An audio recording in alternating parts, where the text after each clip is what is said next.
I should thank her for bringing me here, because back in 2018 I was covering the Muslim Brotherhood. I've covered the Muslim Brotherhood for the longest time. In 2018, during the General Assembly at the UN, the Turkish president, who is the godfather of the Muslim Brotherhood, went to New York, and CARE brought a Somali woman from the Midwest to meet with him. So she came on my radar. That's like, why would CARE bring that woman to meet the Turkish president? And then a few months later, she was elected. And then, since I speak Arabic and English, and I watch Arabic channels a lot, and Arabic news networks, and Al Jazeera was praising this woman. So I started sending them emails and trying to interview her, saying, okay, we're both Muslim women. I want to talk to you. You just got elected. But then I reached a point that my emails started bouncing back. So I said, you know what? I'm going to her district and see who these people are and why they voted for her. So I started coming here, doing research and working, and I fell in love with the city. So thanks to Ilhan Omar. But then I went through what every resident in our district went through. We went through the riots, we went through COVID, and I'm going through everything, and everything that all the residents are going through. And I felt that because she uses her identity politics, and every time anybody criticizes her, she would say, oh, they're against me because I'm a Muslim, they're against me, I'm a woman, they're against me, I'm an immigrant. And of course, the accusation of the Republican Party is always, these are a bunch of racists, these are weird now, according to Walz. That's the new term.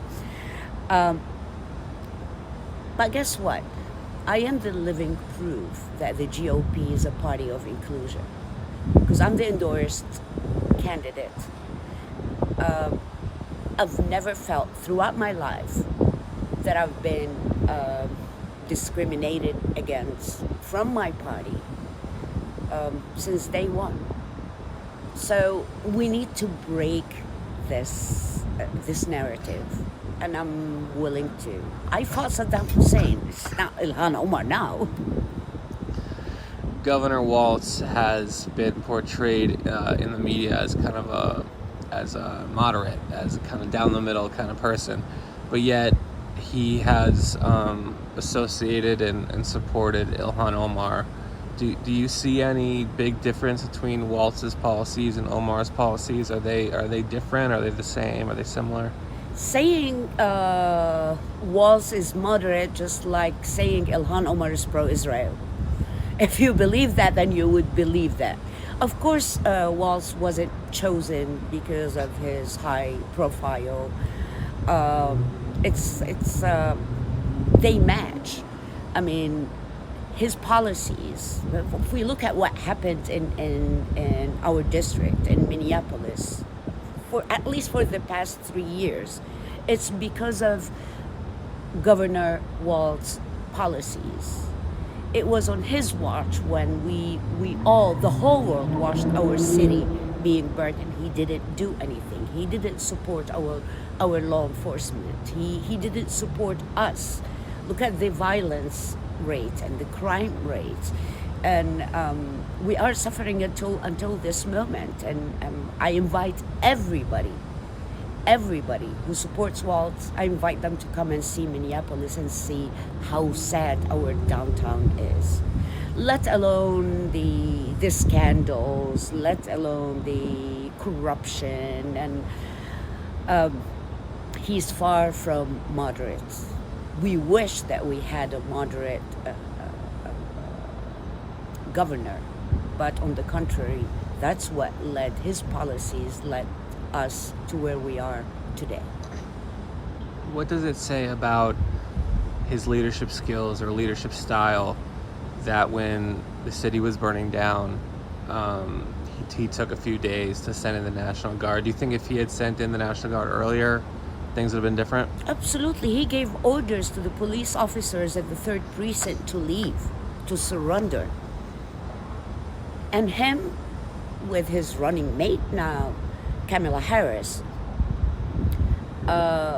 gave the green light for criminals to roam around.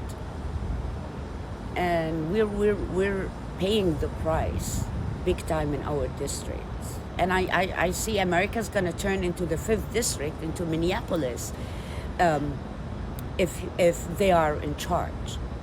She supported bailing the criminals who were detained after the riots and after the burning and destruction and so I think that this is the first time in the American history that we have two very far left progressives on the ticket. This is very dangerous. Look what Walz has been supporting, starting from Ilhan Omar and her policies. He's behind her 100%. Look at the squad. The first people, the first politicians who supported his nomination were the far left, were the progressives, posting on social media their photos with Walz. Our Attorney General, Keith Ellison, they were like celebrating this, thinking that this is good for our country. No, we don't want socialism in our country. It failed in its origins. It's not going to help here.